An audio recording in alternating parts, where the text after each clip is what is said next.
Ya Rasulullah ahlaktu. Saya ini orang yang rusak. Wa ma ahlakaka. Lalu yang bikin rusak kamu apa? Qol waqatu imraati fi nahari Ramadan. Saya menjima istri saya ketika kata kiai kita. Oh, mau wajib qada Gus karena gak jima. Sing seru kafarah iku nak jima. Kan ngombe kopi mbek jima beda. Pertanyaannya tuh lucu, ini naik secara fikih masalah. Masalahnya begini. Jima bojo itu tidak zina. Berarti dengan makan bedanya apa? Sama kan? Sama-sama amrun mubah. Sesuatu yang boleh. Kenapa hukumannya berat?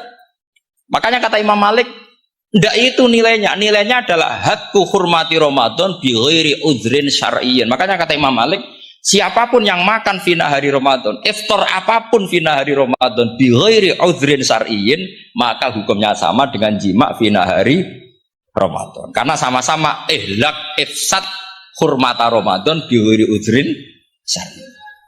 Loh enggak, ini ilmiah. Kamu enggak harus cocok, tapi otak kamu harus percaya. Loh iya kan beda kan? Saya secara nafsu enggak cocok, cek berarti. Tapi ilmiah saya setuju. Kalau Kiai Kandani itu kan pasti pakai badul amsilah, kan enggak mungkin semua contoh disebut. Jong penak melaku-melaku jogeman delok wedok iku mari setan. Mboten delok Mbah, nyekel lho malah parah to. Tidak bisa, makanya ini masalahnya lafadz. Ini kembali ke Imam Syafi'i bilisanin arabiyyimu.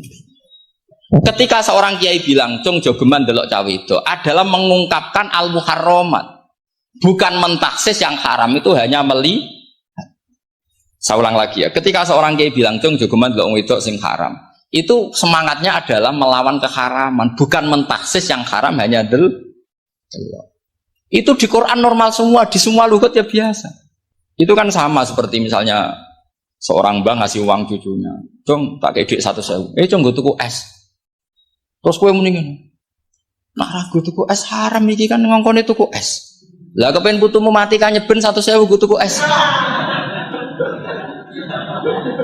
Ya mulai dulu istilahnya nak mbah ngekeki putu cung 100.000 nggo tuku es. Cara wong kuno. Maksudnya itu pokoknya umumnya cak cilik senane es menyebut. Ya sudah seperti itu. Sama seperti Quran menghentikan begini. Ini memang salate yang fikih dulu, yang pokok-pokok. Di antara yang enggak boleh dikawin adalah wa antasma'u bainal ukhtaini illa ma qad salah. Kamu enggak boleh menikahi Sri dan Zainab, kakak beradik. Sudah sepakat nggih? Fi nikahin wahid nggak boleh al jam'u bainal ukhtain. Jadi mbaknya kamu kawin, adiknya kamu kawin, fi nikahin wahid. Tapi nak ngeduni boleh, berarti kan dengan waktu yang berbeda. Quran hanya menyebut itu. Kemudian Rasulullah zaman Sugeng itu hanya nambahi wala bainal mar'ati wa ammatiha, wala bainal mar'ati wa kholatiha. Juga nggak boleh menikahi ponaan plus buliknya. Baik bulik dari bapak, yaitu ammah, maupun bulik dari ibu disebut apa? Kholah. Kemudian ulama fikih merasa ada yang kurang, ditambahi lagi. Dua perempuan yang andekan yang satu itu lelaki kok haram nikah, berarti haram jam'u fi nikahin wahid. Misalnya cucu rabibahnya boleh enggak? Enggak boleh kan? Berarti kalau sampai mengumpulkan cucu dan mbahnya fi nikahin wahid juga enggak. Ya. Tapi orang yang waras itu tidak akan nyalahkan Quran ketika tidak lengkap. Wa antasma'u bainal ukhtain ila ma qad sal. Ini tidak lengkap. Yang haram kan tidak hanya jam'u bainal ukhtain. Termasuk mengumpulkan cucu dan mbahnya. Karena Quran enggak mau dengan logika tidak waras itu tidak mau. Taruh saja orang itu rata-rata mbahnya kan umur 70 tahun. Cucunya umur 17 tahun. Makanya Quran hanya bakas wa antasma'u bainal ukhtain karena yang mungkin masih menggugah selera itu dua. Tapi kalau cucu sama mbahnya itu kalau ada yang masih selera kan ya sarap itu. Tapi fikih sebagai kaidah tetap menerangkan termasuk yang haram jam'u adalah bainal mar'ati wajad dati. Paham juga maksud? Artinya ketika menyebut itu tidak jaminan merangkum semua hukum. Tapi ba'dul amsilah. Fa'innal akila yaktafiya bi isyaratil ba'di. Karena orang kalau punya akal diisyarahi sebagian sudah paham. Ini penting kalau aturakan. Jadi ini penting. Nah bayangkan sekarang banyak gerakan-gerakan ahli Quran katanya tapi nggak memahami ilmu usul fikih. Qur'ane ra ono ya wis. Nang Quran ra ono cerita harame asu, nak ngono asu ya halal. Ora ono Qur'ane. Sing ra ono iku tekem ora Qur'ane kok aneh-aneh. Itu kan sama terus sampean misalnya tadi jam 09.00 Ramadan tambah ujurin syariah terus mangan mie rokokan. Itu kan melecehkan Ramadan biguri uzrin syariah. Karena melecehkan hurmata Ramadan kena sanksi separah itu. Jangan kamu terus bilang, tapi Nabi hanya bilang masalah jima final Ramadan. Jima istri itu hukumnya itu tidak zina, hukumnya itu mubah sama dengan makan. Ini cara mazhab Maliki, tapi kita alhamdulillah mazhab Syafi'i. Maka fikih itu memang unik. Sholat juga gitu. Ada istilah begini dalam sholat. Watajibu sholat ala kulli muslimin wujuban muwassa'an. Di semua kitab fikih takbirnya seperti itu, redaksinya. Wajib sholat dilakukan orang Islam wujuban muwassa'an, wajib yang ada longgarnya. Jika ketika zuhur jam 12 WIB kita dengar azan, boleh sholat setengah 1, jam 1, setengah 2, jam 2. Karena memang wujuban muwassa'an, memang ada batas akhir waktu misalnya sampai setengah 3. Nah problemnya begini, misalnya setengah 1 Anda pasti dipanggil majikan kamu yang diharuskan melakukan satu aktivitas, misalnya Anda pilot, yang nggak mungkin sholat lagi di kokpit. Apakah status wujuban muwassa'an wajib yang longgar menjadi hilang karena setelah itu tidak ada kesempatan lagi sholat? Apa tetap kita sebagai ahli Islam yang agak balelo tapi alim, misalnya ya sudah tetap jadi pilot, nanti kan ada aturannya sendiri, ada rukhsahnya sendiri, ada kemurahan sendiri ketika sudah jadi pilot, misalnya sholat tanpa harus menghadap kiblat, sholat yang tetap di perjalanan. Kira-kira Anda kalau jadi ahli fikih pilih mana? Milih harus sholat di depan apa tetap memberi kelonggaran? Gak apa-apa sholat sambil apa? Yuper sambil pilotin apa pesawat. Anda pilih mana? Karena kalau konstitusi ilmu itu memang harus ada, dengan tanda kutip ya, memang harus ada nakalnya. Kalau nggak nakal malah gak sah. Memang unik ilmu itu. Karena ilmu itu kalau dipaksakan lurus terus, itu nanti malah bengkok karena menghilangkan rukhsahnya Allah, kemurahan Allah. Tapi kalau dipaksakan rukhsah terus, murah terus, nanti dianggap menyepelekan hukumnya. Maka kita yang ahli fikih itu pusing. Misalnya saya sering ditanya, Gus saya ini supir bis, kan musafir terus, berarti saya boleh tidak puasa terus pada Ramadan? Coba kalau ada jadi ahli fikih mesti bingung.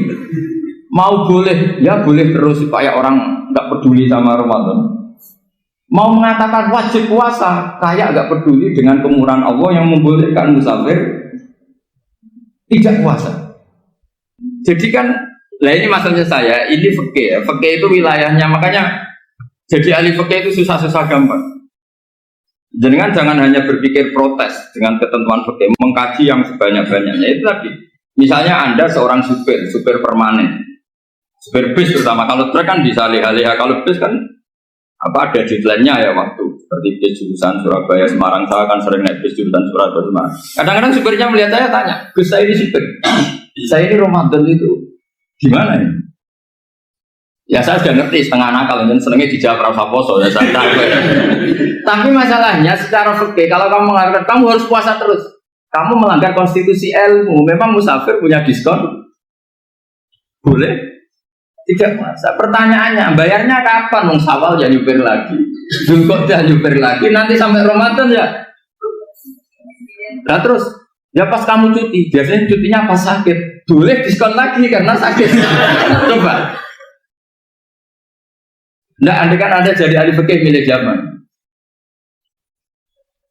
Lu kalau orangnya soleh terus kayak ustadz-ustadz di sini kayak dosen UI kan, masa dosen UI Universitas Islam nggak Islami kan nggak mungkin.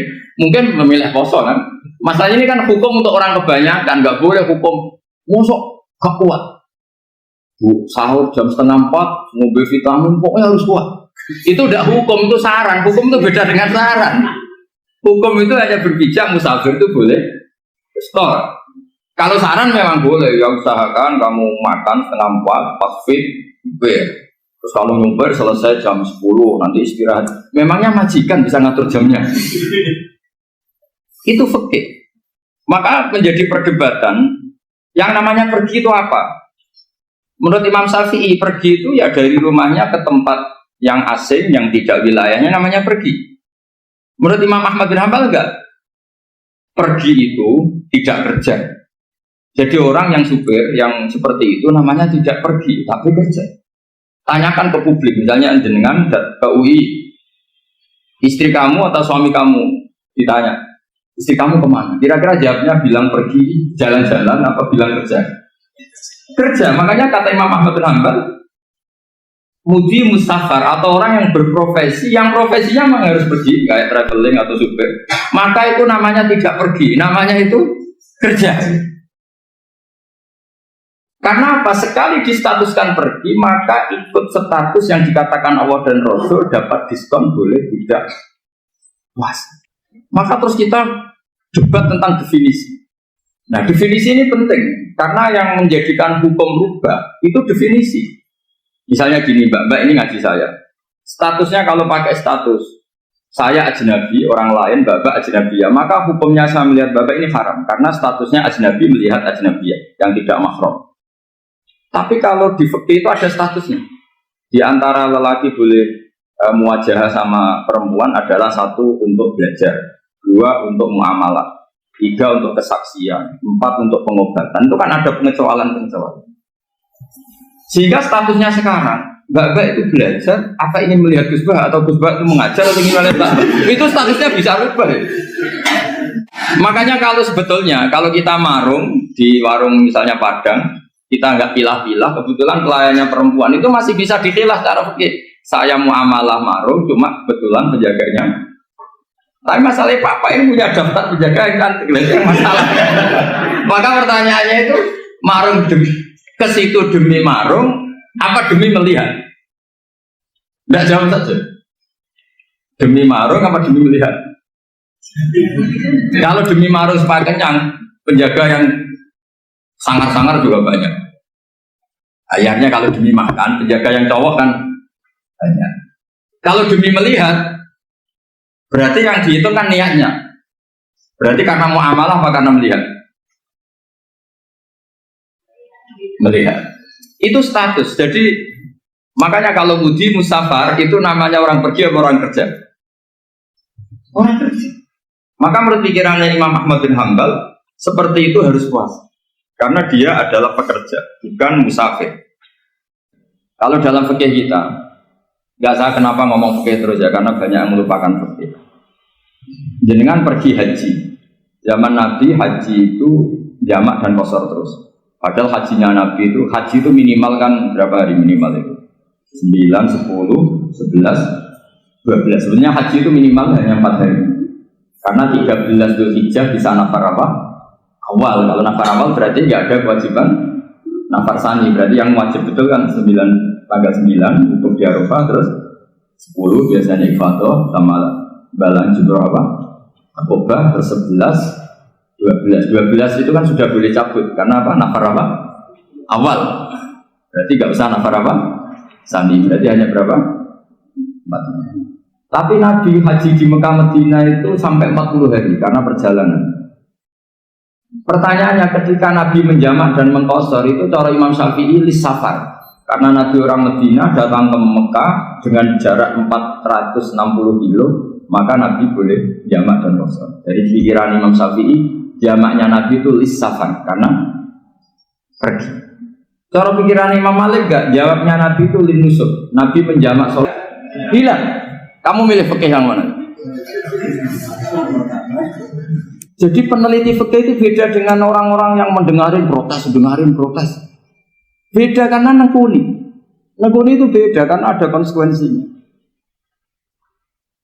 Makanya fikih itu sampai saya punya kitab fikih itu dikarang satu orang itu jumlahnya 20 jilid. Per jilid itu segini. Jadi satu meja ini dikarang satu orang. Itu mulai yang presisi, yang detail sampai yang khayal. Yang khayal juga ada. Yang khayal itu tadi beliau banyak menghayalkan diri. Suatu saat Anda datang ke Mekah itu hanya butuh waktu 20 menit. Zaman itu belum ada pesawat. Lalu boleh gak jamak? Boleh gak nakal? Nakal itu begini.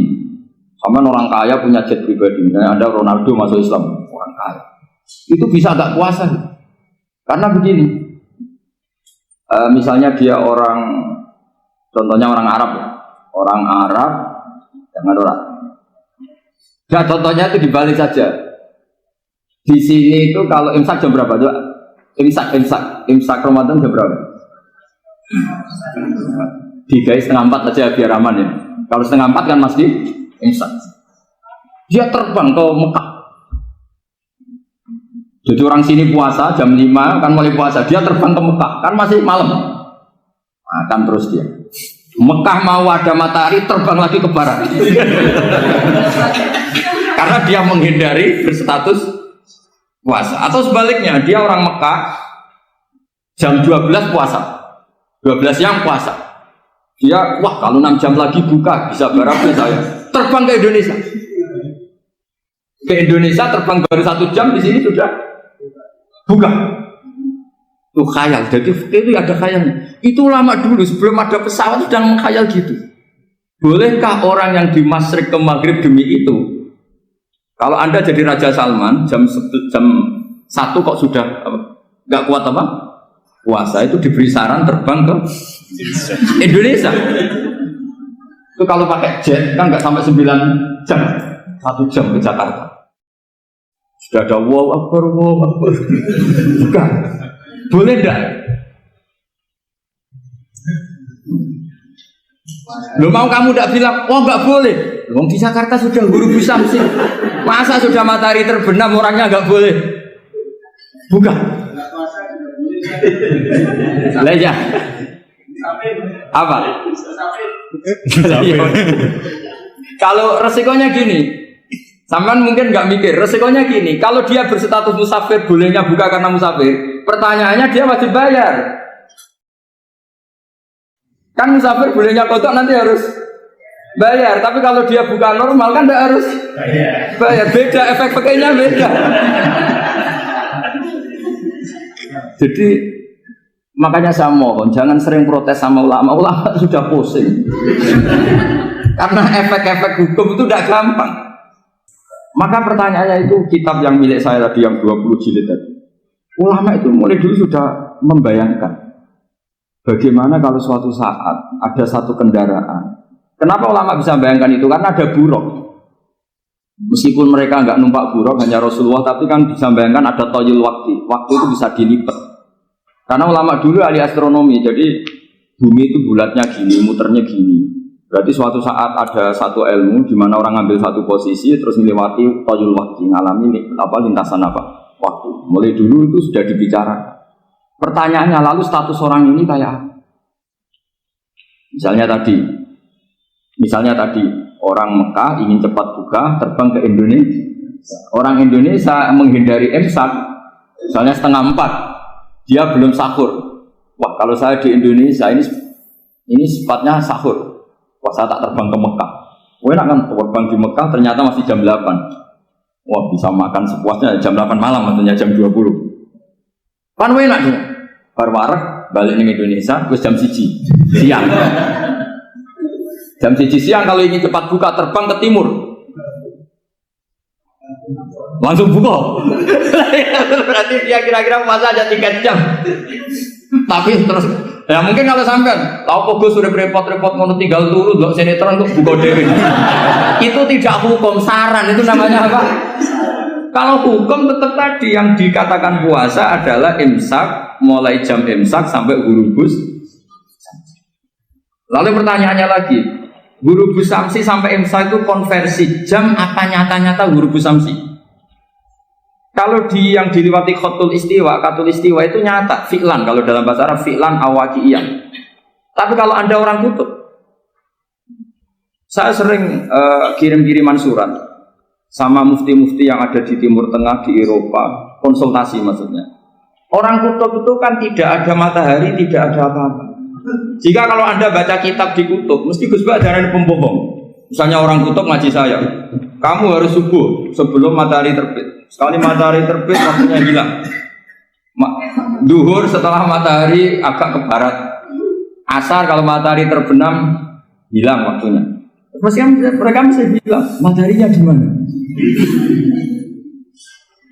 Maka pertanyaannya, boleh gak mengkonversi waktu untuk orang kutub? Jadi misalnya pola umum subuh jam 4:30. Berarti antara subuh dan qadha itu 1 jam setengah. Subuh sama zuhur polanya berapa berarti? Kalau 4:30 sampai jam 12 itu 6 sama 7. 7,5. Berarti ya kira-kira habis subuh nunggu 7,5 jam baru zuhur. Nunggu 3 jam baru asar. Nunggu 3 jam baru maghrib. Berarti waktu puasa kira-kira antara jam 4 sampai jam 6. Berarti berapa jam itu? 12 sama 2 14. Oke, berarti orang kutub harus puasa 14 jam. Tidak bergantung waktu mata. Tapi ada lagi pertanyaan lucunya gini. Lalu 14 jam itu dimulai dari mana? Apa asal 14 jam? Apa harus ada konsensus setarnya? Masih ada PR lagi. Menurut kamu gimana? Ada konsensus setarnya dimulai jam 4 dini hari. Apa asal jumlahnya? Imsak 14. Mikir lagi kan? Itu di Denmark itu ada satu musim di mana siang terus sampai sekian bulan. Siang terus sampai orang sana itu capek. Kenapa ada siang terus? Logikanya kan tadi bumi itu belajar juga belajar falak, belajar astronomi. Kalau tepaan kamu di sisi yang barat agak utara atau agak selatan, matahari ini nyentrong terus. Sehingga bumi molak-malik ya kamu kesentrong terus karena kita ini kan tepaan di khatulistiwa, di khatulistiwa. Sebenarnya khatulistiwa itu bahasa Arab dari kata khatul istiwa, khatun itu garis, istiwa itu tengah. Lah Islam itu oleh Allah memang dipilih di tempat paling top yaitu Mekah. Mekah Ka'bah itu suratul ardi. Jadi sebelum ditemukan ilmu astronomi itu Nabi sudah menghentikan Al-Ka'bah suratul ardi. Ka'bah itu pusarnya bumi. Sehingga di Ka'bah itu satu-satunya area yang terbebas dari medan magnetis. Karena dari utara dan selatan benar-benar di tengah. Maka potensi jam paling akurat di dunia itu ya hanya jam yang di Mekah itu. Karena apapun akuratnya teknologi di Amerika atau Jerman, karena jam itu dari logam tetap ketarik medan apa? Magnetis, entah berapa 00, tetap kena. Misalnya jam di Jerman, lebih dekat mana kalau Jerman? Mesti ketarik medan magnetis, entah berapa kadarnya. Karena materi jam dari logam. Sementara di Mekah, karena di tengah, itu terbebas dari medan apa? Magnetis. Nah, sehingga yang segaris dengan Mekah, kayak Indonesia, itu semuanya khatul istiwa. Nah kalau khatul istiwa normal itu artinya ya 12 siang secara umum ya 12. Sehingga ulama Indonesia kalau ngaji itu lebih gampang, lebih tidak dianggap bohong.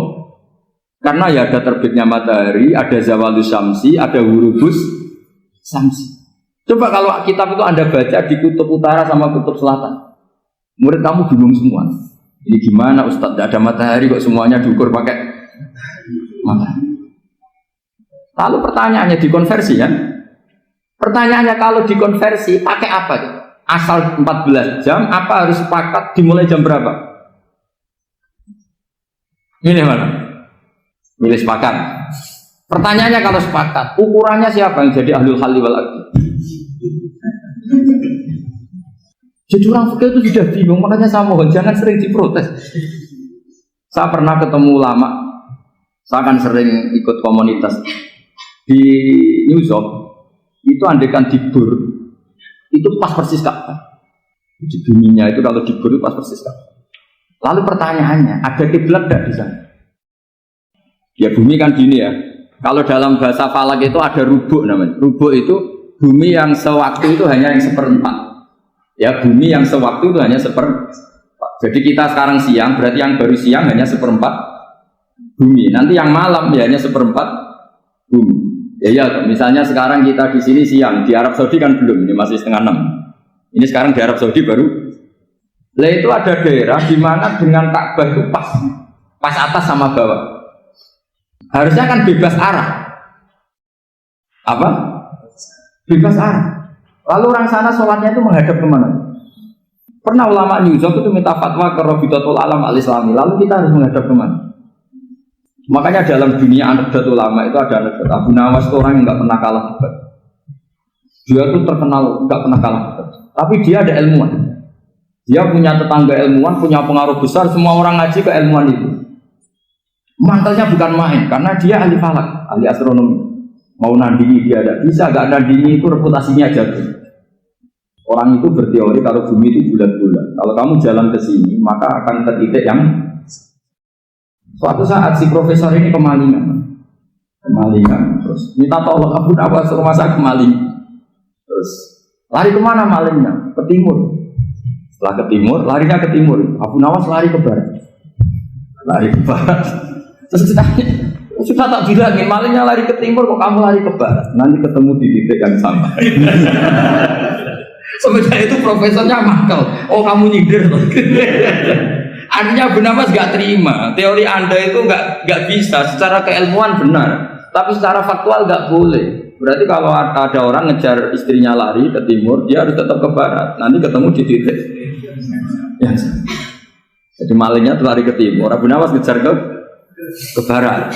Ketika ditanya profesornya, saya bilangin malingnya tuh lari ke timur, kenapa ada ke barat? Kataan kan nanti ketemu di titik sama karena dulu bulan. Nah pertanyaannya gini, lalu kalau yang segaris itu ada arah enggak? Kayak Yusuf tadi. Menurut kamu tetap berkiblat apa enggak usah? Loh kalau yang rubuk jelas. Loh gitu, kalau rubuk begini loh, misalnya begini, terus kamu di sini sama sini kan masih ada arah. Tapi kalau sini sama sini masih butuh kiblat enggak? Lalu sama enggak usah protes, orang fikih sudah pusing, enggak usah diprotes. Karena yang dipikir itu macam-macam. Nah ya makanya ini mengkaji ya, saya mohon ya kayak tadi ini mengkaji, saya mohon saya cukupkan sekian. Sementing apa ya, kita ada respeknya lah sama ulama. Jadi ulama itu susah, mikirnya susah, harus tanggung jawab di depan Allah, di dunia diprotes terus. Ya saya kira demikian. Assalamualaikum warahmatullahi wabarakatuh.